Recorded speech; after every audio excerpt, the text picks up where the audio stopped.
had celebrities, giant blobs, even bigger giants, 200 match tournaments, the explosion of the mega powers, but it would only get bigger with two of the largest juggernauts in professional wrestling history at the time coming head to head. The first ever babyface versus babyface Mania main event, the first ever title versus title main event. Though many have often praised the hell out of this match, the rest of the show has been largely forgotten and is scarcely discussed. Some for good reason, but was the show itself actually any good? Ding, ding, ding, let the bell sing.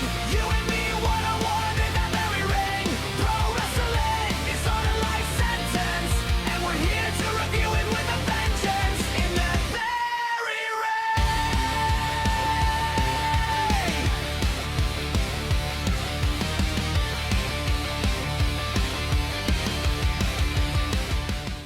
Well, it's the first ever WrestleMania to take place outside of the United States, April the 1st, 1990 from Toronto, Ontario, Canada, in front of a 67,678 crowd. Oh, hey, they actually got the numbers right for a change. Breaking the venue's attendance record, and 12 years later they would only break it again. And it appears Vince McMahon only just learned what astrology is, and he was certainly putting his newfound knowledge to good use. I also love how Jesse Ventura didn't like Vince but still stayed there every year, though this would be his last Mania for a while. Already announcing the date and location for WrestleMania VII. And it's in my town, Gorilla. LA, here we come. Hollywood, the body's coming home. Well, they are. You'd be too busy suing Vince instead. Which is a shame, because he's still hilarious. I suppose you want 25 or 30,000 tickets just for your friends alone. Well, that's about how many friends I got, Gorilla. I mean, I can't help it if you won't get none. This year they have Robert Goulet singing the Canadian national anthem. But I'm very confused. Where's all the igloos and lumberjacks? Ah, there's the snow. That's better. So the show kicks off with Koko B taking on Rick the Model Martel. Yeah, this totally isn't uber gay. I always loved Martel as a heel. He was so over, just not as much as Adolf Hitler, the referee, who then sneaks into the crowd later for some reason. It's a nice pairing as Koko was super over as a babyface, hitting nice crossbodies and drop kicks. He's having a blast, and it's a fun little match to get the crowd pumped. Martel picks up the win with a Boston Crab, and he gets the shit booed out of him. It was an alright match. It was alright. Get used to that. Next up, Haku and Andre the Giant defend the Tag Team Championships against Demolition. And I keep saying this, but it's so painful to watch Andre struggling to walk. There's not really a lot to the match. I mean, he even looks in pain just standing on the apron. Fortunately for him, this would be his final ever televised WWF appearance. He put himself through agony just to entertain us. The match does pick up at points, and it has its moments, with Demolition being super over. Andre hits the obligatory rope spot because it's pretty much all he could do at this point before the Dominatrix duo win the titles back. One consolation is that in his final appearance, Bobby Heenan has a go at Andre and causes his much anticipated babyface turn. I mean, Heenan could obviously just kick him in the knees and run away, but still. The slaps don't even connect at first either, the poor guy. Decent headbutt on Haku though. Thankfully, on his way out of the company, the first ever WWF Hall of Fame inductee received a standing ovation, which was a truly perfect way for him to go out. Then we get Jimmy Hart, who hasn't aged in 40 years, in the corner of my mum, taking on Hercules. Hercules, Hercules, Hercules! I'm ashamed it took me that many episodes to come up with that joke, I'm not gonna lie. The match isn't long underway before they lock into those ancient Chinese techniques. Yeah, it's a discipline so old, so mysterious, and so needlessly complicated that nobody has ever successfully explained it, including the people who allegedly invented it. Legend states that these techniques were first developed approximately 12,000 years before wrists were invented. Wise scholars spent centuries perfecting the sacred rotational principles by practicing on invisible elbows beneath a mountain that may or may not have been a teapot. Their teachings were recorded on scrolls written entirely in increasingly aggressive diagrams of circles, arrows, and one very confused duck. Historians agree that these scrolls exist. They disagree on absolutely everything else. I have no idea. To be fair, they do a great job selling Earthquake as this massive threat as he hits a splash for the win. Now, I hate to be that guy. No, I don't.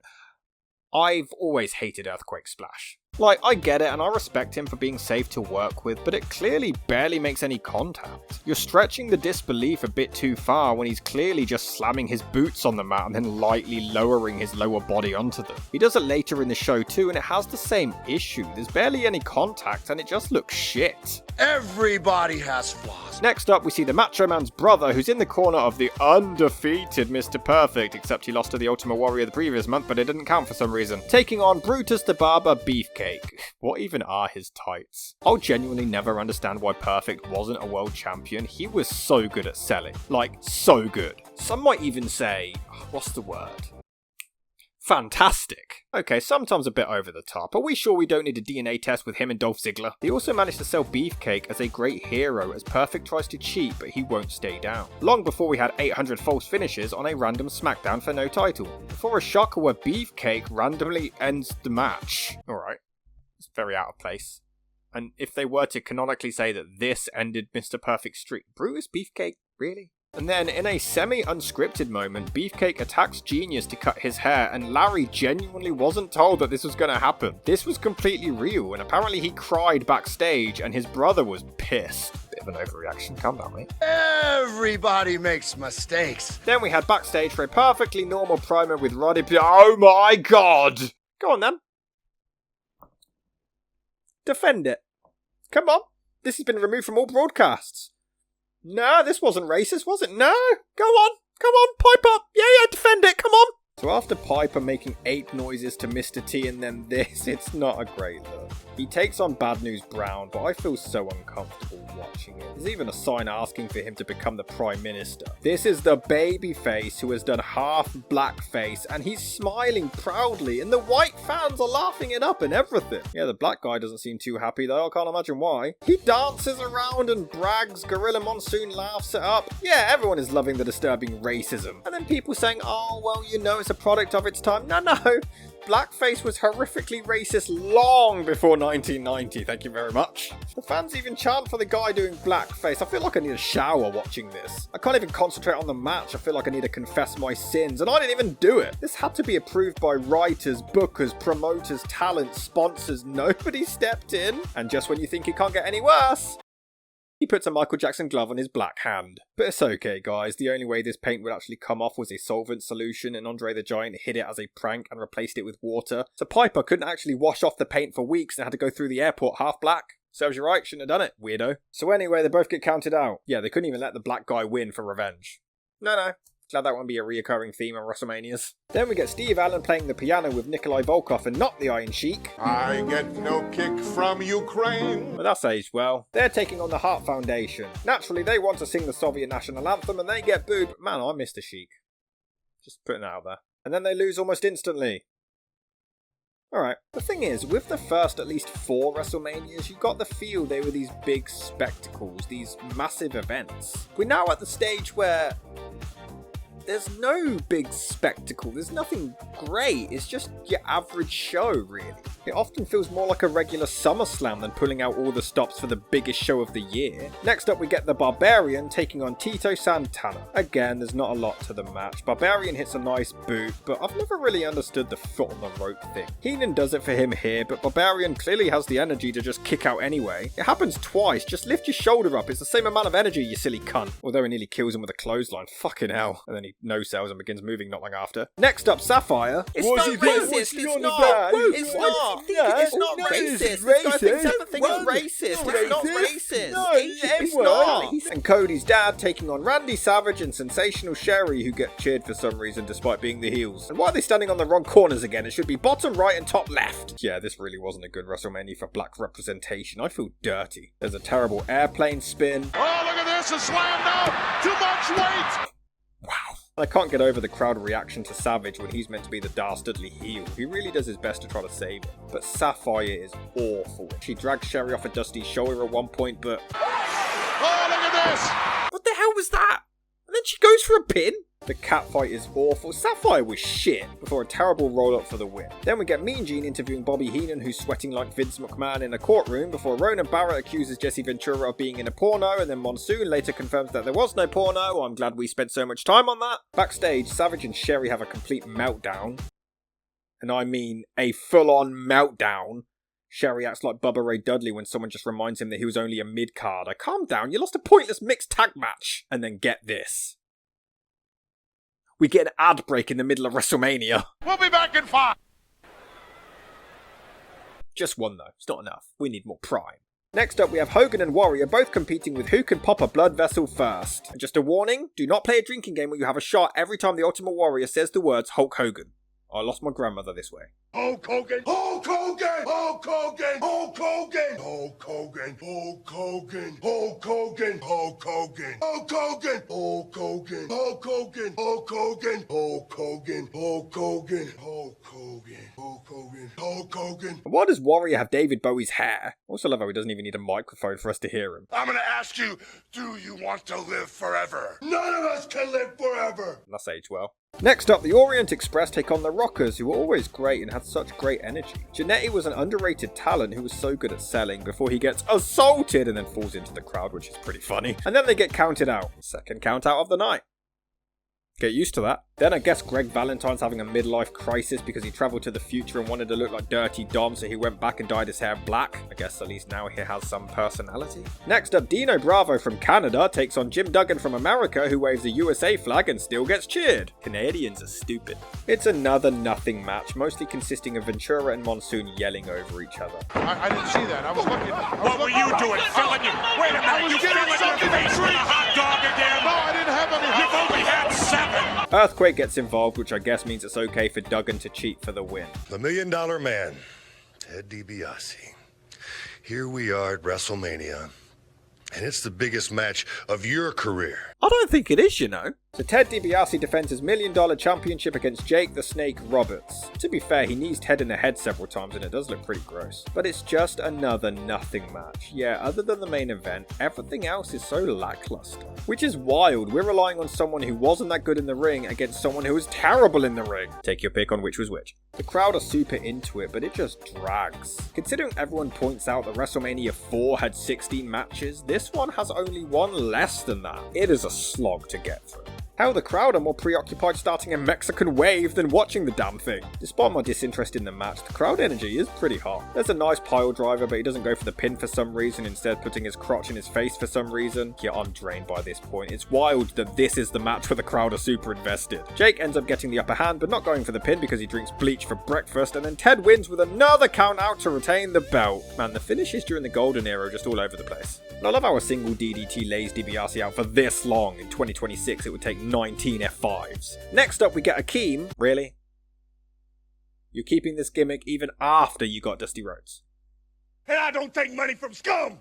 I don't take money from anybody. Except Vince. And he's taking on his former partner, the Big Boss Man. DiBiase does return to lay Boss Man out before the match, so much so the referee forgets to ring the bell, the silly prick. In fact, that happens twice on this show. Maybe more. I might stop paying attention. There's an awkward botch as Boss Man doesn't quite have the strength for Akeem, but he does end up getting the win, which is weird then, because that entire beatdown before the match seemed to have gone completely unsold. Then we see Mary Tyler Moore. Yeah, that's it. She doesn't do anything else. We return to more Honky Tonk Man, who they feel the need to remind us is an Elvis Presley impersonator for some reason. Twice. I gotta say this, you remind me of somebody. Bill Haley. No, that's not it. No, it's not Chubby Checker. I know. You remind me of Elvis. That's it. Now let's think about this. Now, who would you say that the Honky Tonk Man reminds you of? Elvis? Thanks, didn't get that. Thought it was meant to be John Lennon. And they get driven out by Diamond Dallas Page. No, seriously, that's DDP.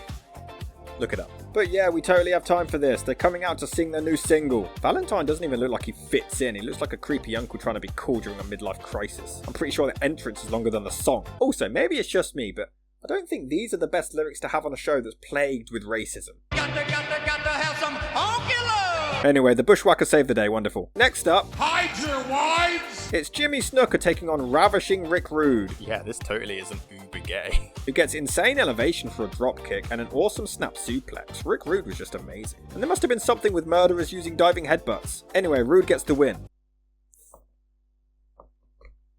That was a match! Now it's time for the main event, but originally they had a very different vision. After the cinematic masterpiece No Holds Barred, Tiny Lister, aka Debo, aka Cassius, aka that guy from The Dark Knight, aka that guy from The Meteor Man, aka Zeus, entered the WWF and feuded with Hogan, and the plan was for it to culminate at WrestleMania VI, with Zeus winning the gold. According to Lister, this was canned because Hogan refused to drop the belt to him. Huh, I wonder why Hulk Hogan didn't like Zeus.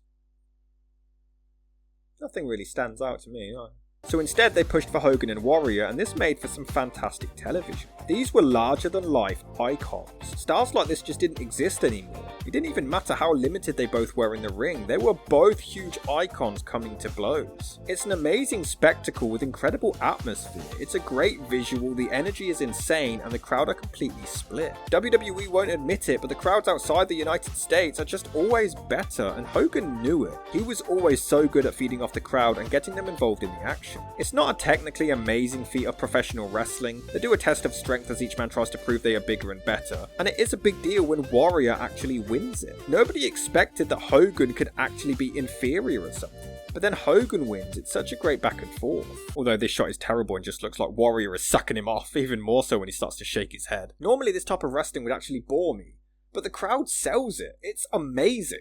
Hogan hurts his knee and I'm not sure if it was legit or not, but the referee doesn't even count him out. They say it's because he doesn't want the title match to end that way, but that's not mattered in any other title matches. According to Hogan, very early on in the match, Warrior was gassed and wanted to end it prematurely and he said no. And I think we can all agree that we believe him.